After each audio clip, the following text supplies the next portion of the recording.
আসসালামু আলাইকুম। মেহেদি লাইফ স্টাইলে সবাইকে স্বাগত। তো এখন যেটা দেখাচ্ছি সেটা হচ্ছে আপনার স্মৃতিসৌধের একটি ফুলের বাগান। দেখেন অনেক সুন্দর একটি বাগান এখানে ভিতরে। সুন্দর সুন্দর করে সাজানো, ডিজাইন করা ফুলগুলা। ফুলটা এমনি সুন্দর, সেগুলো আবার ডিজাইন করে করে করেছে। আসলেই অনেক সুন্দর।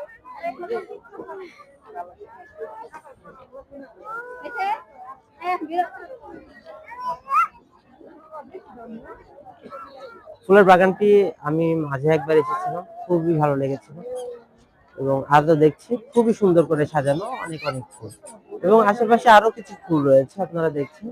ফুলের বাগান রয়েছে কিছু, তবে সব থেকে বেস্ট বাগান যেটা সামনে একটা বাগান রয়েছে ওটা, এবং এই যে বাগানটিকে আপনাদের দেখাচ্ছি সেটা হচ্ছে বেস্ট বাগান। এবং আপনি দেখতে পাবেন যে আপনার হাতে মাইক নিয়ে অনেকে বসে আছে। এই বাগান থেকে ফুল তোলা বা বাগানে বসে ছবি তোলা নিষেধ। ভুলো ভাই ফুল তুলো না।